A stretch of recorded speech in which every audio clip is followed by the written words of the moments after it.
The Chevrolet program starring Jack Benny with Frank Black's orchestra.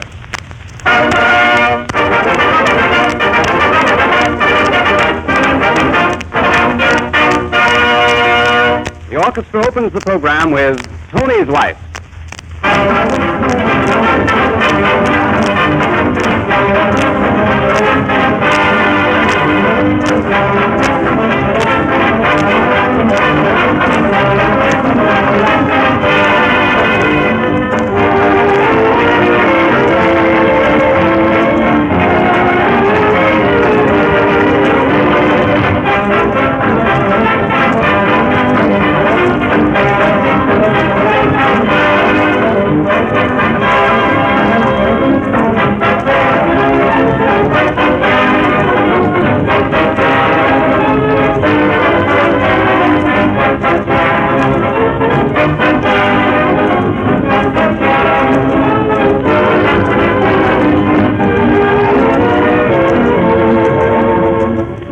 Have you heard the latest, my friends? The newest good news from Chevrolet.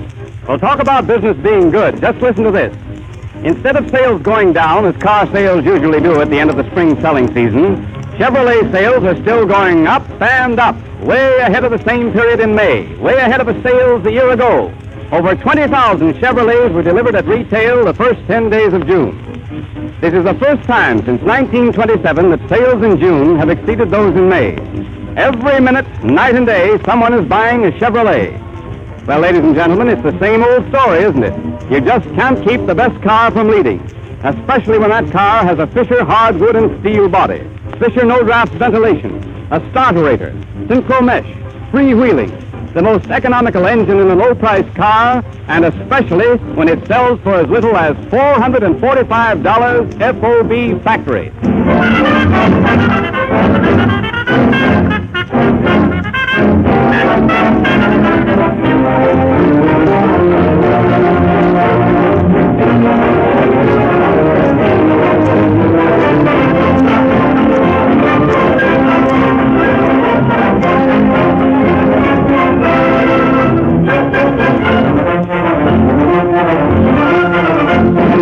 And now, Jack Benny. Hello again.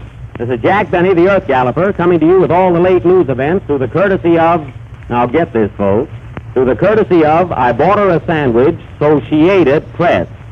Boy, you're my hot tonight. Huh? So She Ate It Press. Did you get that, Mary? Yes, and I'm going to get rid of it, too. I see. I don't know. I kind of liked it. Huh?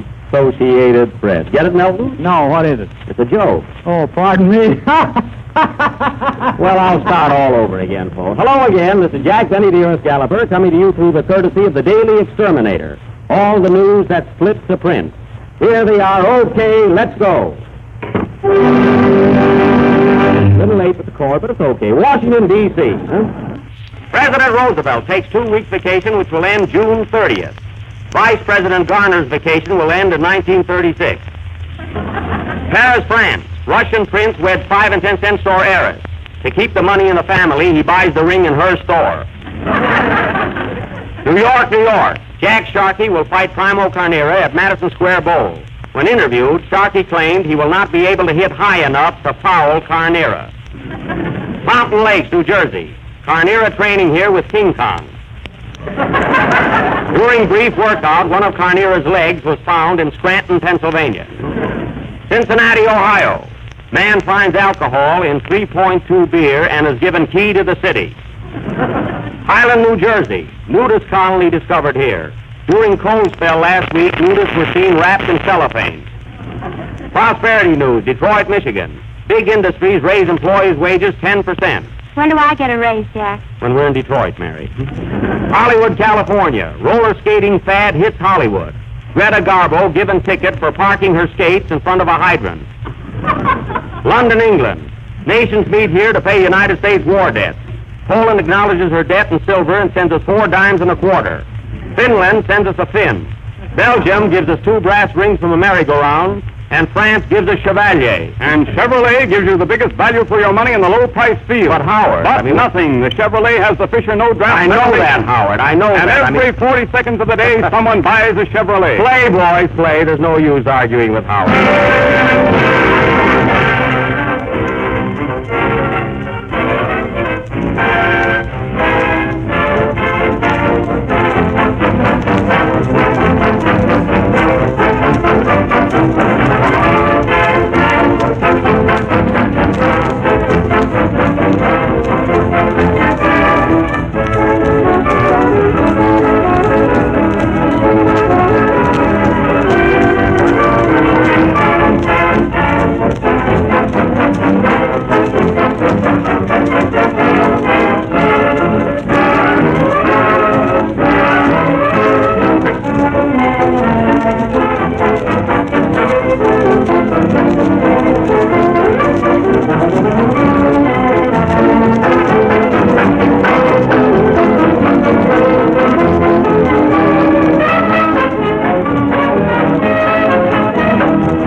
Black's orchestra. I wish Frank would make those orchestra boys shave, really. You know, folks, I never saw so many beards in one orchestra. No, really, I don't know how they get their saxophones in their mouths. I'm not kidding, huh? Jack. Yes, Mary? Look at these. Aren't they beautiful? Why, Mary, what are you doing with all those flowers? Well, it's my birthday today, Jack. Oh, yes. Yeah, I nearly forgot. And thanks for the card. Did you like the card I sent you, Mary? Yes, but my name isn't Easter. Well, I happen to have one left over, you know. Oh, that's all right. What are you giving me for a present? Well, let's see, Mary. How old are you today? 21. 21. I'll say I've got a great idea. It's too late to buy you something, but I'll give you $1 for each year. See, here it is. Now, 5, 10, 20, 21. Well, that's awfully nice of you, Jack. And, gee, are you lucky? Why? Well, if I told you my right age, you'd owe me $6 more. Mary, make believe you're 16 and give me back $5, would you? Well, folks, you can never tell a person's age. I don't know, a man is as old as he looks, and a woman is as old as she likes. So congratulations, Mary. Thanks, Howard. Now, here are a couple of little remembrances. Gee, a ring and a book, thanks. What a pretty ring. But what's the book all about? Well, that's to keep up the payments on the ring. I gave him that joke, folks. You know, live and let live, you know. Mary, I want to congratulate you, too. I want to give you... Yes, Jimmy? My very best wishes. Ah. Well, anyway, Mary, you don't have to keep up the payments on that, you know. Say, I bet you got a lot of nice telegrams today, huh? Yes, and birthday cards, too. Do you want me to read some to you? Go ahead, you will anyway. Well, here's one I got from Howard. It says, Happy birthday, I must say. May many more come by your way. 'Cause every minute of the day, someone buys a Chevrolet. Yes, that's a wonderful It's a wonderful thought on Howard's part. I knew he'd get that in. Oh, here's another card, Jack. Another card? Read it, Mary. It says, Happy birthday to the sweetest and fairest girl in all the world. Who sent that? I did. You did? Yes, no one knows me like I do. I see. Mary, this being your birthday, really, why don't you do something? I mean, now tell us something about your life. I mean, I think everybody here in the studio would like to know something. Well, I was born in Plainfield, New Jersey on a very dark day. Mm-hmm. At first, I didn't know what it was all about. And before I knew what had happened, I was 5 years old. How time flies. Yes, now on my 5th birthday, I said to myself, Toots, Plainfield isn't big enough for you, so I went to Elizabeth. Elizabeth, New Jersey? No, my Aunt Elizabeth. Oh, But there was nothing there for me, so I went to Trenton. Oh, your Uncle Trenton? No, Trenton, New Jersey. Oh, well, I'm all mixed up. I don't know. At Trenton, things were kind of dull, so I came back to Plainfield and stayed there until I was 6. Uh-huh. And was I 6? In fact, the doctor told me I would never reach 7. How time flies.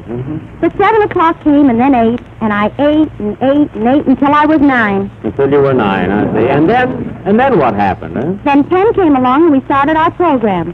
So here I am, and it's only 10:15. Oh, is that all, Mary? Yes, that's all. Applaud everybody. Very good. That was very good. Huh?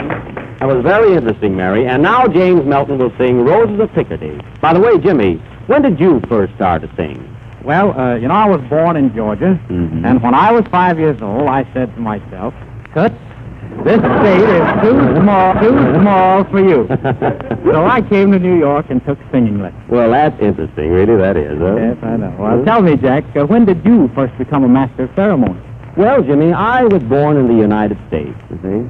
And when I was 5 years old, I said to myself, Tootsie, I said, Toots, this world is too small for you. Why don't you get out of it? I will, Jimmy. Give me time, will you, for heaven's sake? Play, Toots, or boys, play, will you? Play.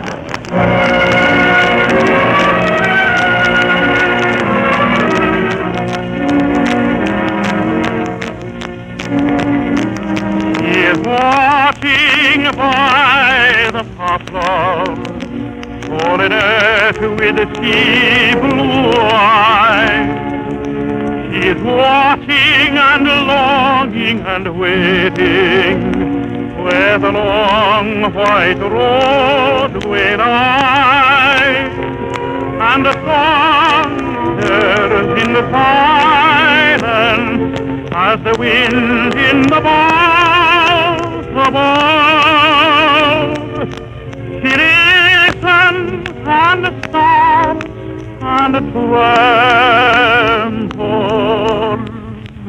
Is the first little song of love. Roses are shining in Picardy, in the hush of the silver dew.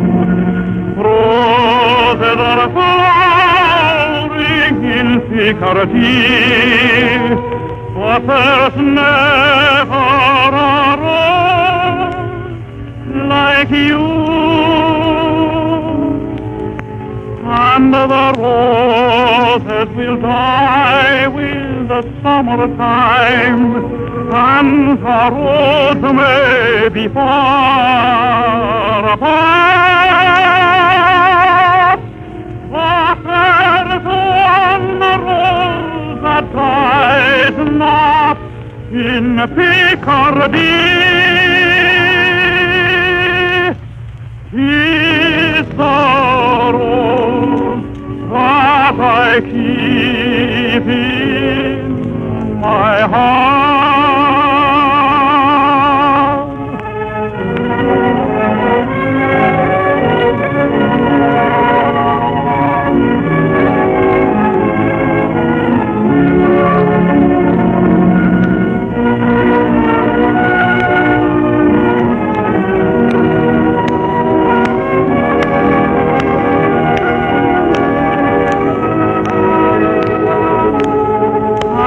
The roses will die with the summertime, and the roads may be far apart,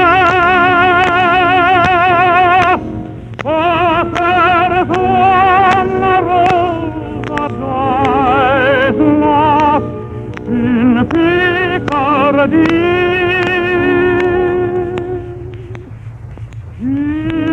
The rose that I keep in my heart.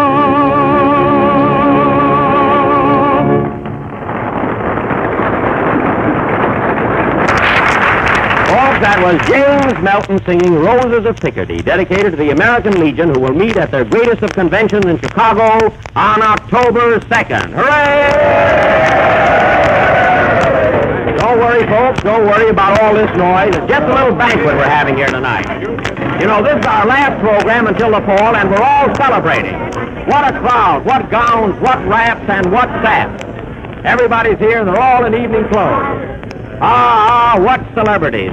How do you do, Miss Garbo? Sit right here next to Howard Claney. I want to be alone. Don't worry, you will be. Now, look at Clark Gable. How are you, Clark? Fine, Jack. I want to congratulate you on going off the air tonight. I'll pass that up. I see. We're going to have a lot of music and entertainment tonight, Clark. Will you listen? I'm all ears. That was Clark Gable, folks. Clark Gable. Sit right here. Just throw that bundle down that you have in your arms. What bundle? That's Joan Crawford. Oh, pardon me. I'm sorry. And who is this? Hey, wait a minute, mister. Wait a minute. You can't come in here without an invitation. This is a private affair. What's your name, sir? Marlene Dietrich. Oh, Marlene. Well, come right in. Will we have a good time here tonight? It all depends on you. Oh, I thought that was good. That was awfully good. What merriment, huh? Oh, waiter! Waiter, I'm Jack Benny. Oh, pardon me. Now, here they keep coming. Jack Pearl, Eddie Cantor, Chevalier, Ben Burney, Phil Baker, Bert Lahr. Mary, set the table and serve the food as soon as possible, yeah? Jack, we have no tablecloth. No tablecloth? No. What are we going to do? Oh, here comes Mahatma Gandhi. We're saved. Check your coat, Mahatma. Yes. Mary, here's your tablecloth. Where am I going to sit? Behind that screen. You're fasting anyway, you know. Say, Howard. Howard, look at all those cars parked out in front of this building. And they're all Chevrolet. You said it. A little music, boys. Come on, let's liven up the party. Serve the soup, garçon. Oi, oi. Oi, oi, you mean wee wee. Some French waiter we got here. Play, boys. Come on, play. Let's get the party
up here tonight, boy, and what a dinner. I don't know how the meal is coming over the air, but it certainly sounds fine here.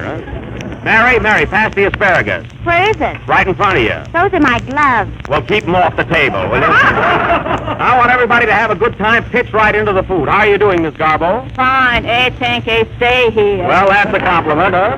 What did you order, Mr. Chevalier? I ordered a steak a long time ago. Well, I'll see that you get it. How would you like your steak? Not today, not tomorrow, but right now. How about a song, Maurice? Yeah, come on, give us a song, Maurice. No, I don't feel like singing. Come on, Chevy, just one number. All right. Every bird has a date, every pool has a mate, in the park, in Paris, in the spring. Every bird, every fish seems to get his every wish, in the park, in Paris, in the spring. La, la, la, la, la, la. Every pool has a date.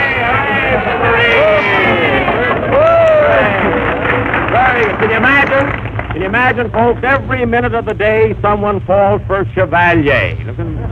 Oh, Jack! What is it, Ed? I must tell you a joke. This is gonna kill you. Gee, I wish spray my hair. ahead, Kitty, go ahead and tell the joke. A man walks into a barber shop to get a shave. Yeah, Jack, yeah. You'll fall down. I imagine I will, yes. A man walks into a barber shop to get a shave. So... How Ed Wynn has changed. Well, anyway, when the barber got through shaving him, he said to his customer, "Is that a red tie you're wearing?" And the customer said, "No."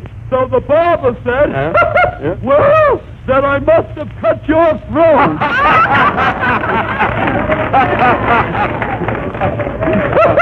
I know you wouldn't get it. Oh, Mr.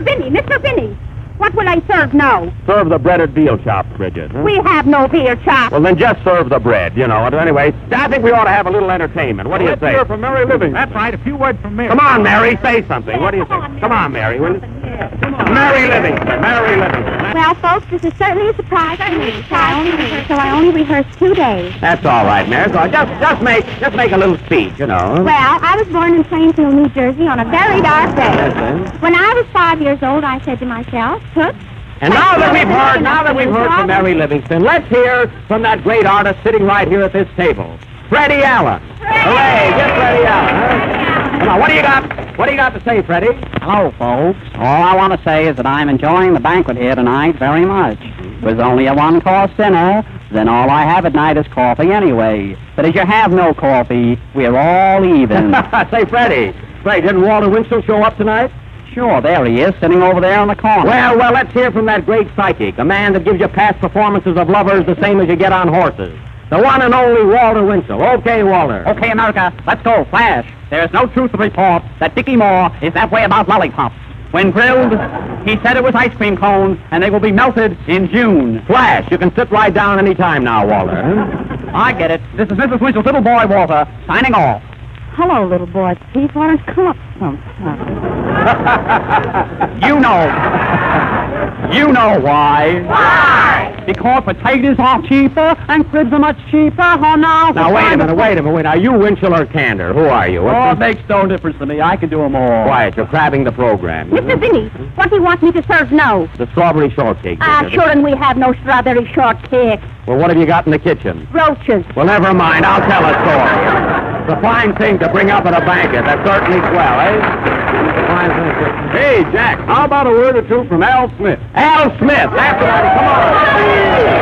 Al Smith. Okay, Al Smith. Mr. Chairman, all I can say is that I'm having a great time up here tonight. And I'm glad that I was invited. I've been listening to the radio for a long time. And I'm happy to be here on this radio program because I like the radio. Well, Al, wait a minute.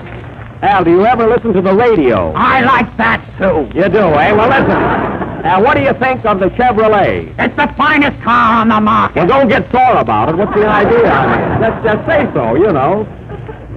No, I wouldn't get angry. Say, how about a song? How about a song from Rudy Valley? That's right, Al. Let's hear him right from Rudy Valley, certainly. Rudy Valley. Hey, we want Valley. Straight up Valley. Rudy Valley. Hey. All right. I owe everybody. What's that? I owe everybody. What, with your salary? Oh, Rudy, I'm surprised. I owe everybody. This is Rudy Valley contradicting Horace Greeley. Greeley said, go west, young man, but I must rave about the east. Our guest star tonight will be yours truly singing, Your Time is My Time. Your time is my time.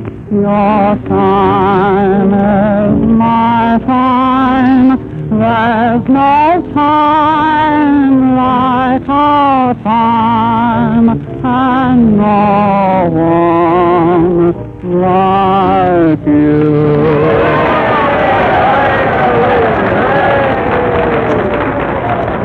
Good boy, Rudy. Good work. Hey, Jack, I'm afraid we'll have to stop the banquet. It's 10:25. All right, Howard, let's turn out the guests and go to bed. But before we go, I want everybody to meet these celebrities. Ladies and gentlemen, of the radio audience, I would like to introduce to you Mr. Johnny Woods, a young man who imitated all these different stars. Give him a nice thing.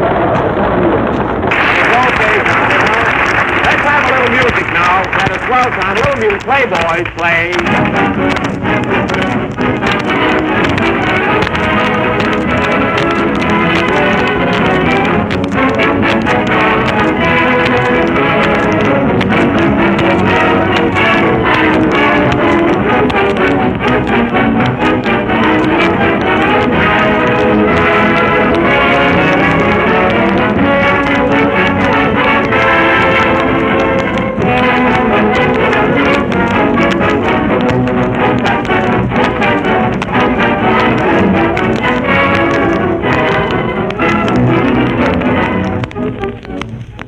buying a low-priced car, my friends, be sure to look to the body. And when you do, just bear in mind the one big thing about bodies that repeated tests and experiment and experience have all combined to prove. In a motor car body, steel alone is not enough. Neither strong enough, nor quiet enough, nor durable enough to give you the safety and satisfaction you're entitled to in a body today. Steel alone buckles. Steel alone rumbles. But, and here's why Chevrolet bodies are so much safer and better, when you take a steel body and add to it the supporting strength and solidity of tough, staunchly braced hardwood, there's a real body. There's the safest, quietest, most durable type in the world. The kind that Chevrolet alone gives you in a car of lowest price. Every manufacturer of motor cars selling above $1,000, with only one exception, uses bodies of steel plus hardwood. Even some manufacturers who use only steel in the bodies of their lowest price cars use hardwood plus steel in their highest price lines, thus conceding that steel alone is not enough. No, it's not enough for the body of a quality car like the safe, quiet, dependable Chevrolet. Ladies and gentlemen, this program concludes the present series of Chevrolet broadcasts starring Jack Benny. Next fall, Chevrolet will again have the pleasure of bringing Jack Benny to you over the air in another series of Chevrolet programs. So until next fall, Chevrolet bids you good night and goodbye.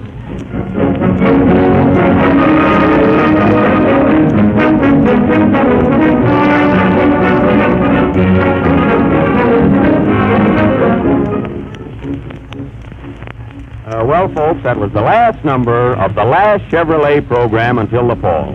We'll be back again in October, and I hope you will all listen in again. So I just want to say goodbye until then. I hope you will all have a very, very happy summer. Say, Jimmy, wouldn't you like to say goodbye to the folks? Oh, sure I would. Goodbye, everybody. So long, Jack. Certainly enjoyed being with you on this program. Thanks. Oh, by the way, Jimmy, I borrowed $7 from you the first week we were together, remember? Yeah, that's all right, though, Jack. Don't worry about it. Well, I was just thinking that if you could let me have 3 more, I'll give you back $10 this fall. You know, when things get a little better. You know what I mean? Okay. Say, Jack, I'd like to say a word, too, if you don't mind. All right, Howard. Goodbye, everybody. And, Jack, I also want to tell you how much I've enjoyed being on this program. I think you're a swell fellow. Thanks, Howard. I think you're great. Thanks. In fact, I think you're the most economical guy in the low-price field. I know that was coming, Howard. I know. Oh, Mary. Yes, Jack. Mary, wouldn't you like to say goodbye to the folks? Goodbye, folks. See you again sometime. What are you going to do this summer, Mary? Oh, I'll be busy. I have a long Christmas list to make out, and I might as well get it over with. Oh, I see. Well, let's go, Mary. Oh, just a minute, folks. There's somebody else who wants to say goodbye. Oh, you, Mr. X. Where did that come from? Well, I was just looking over last week's program. How time flies. Well, good night, folks.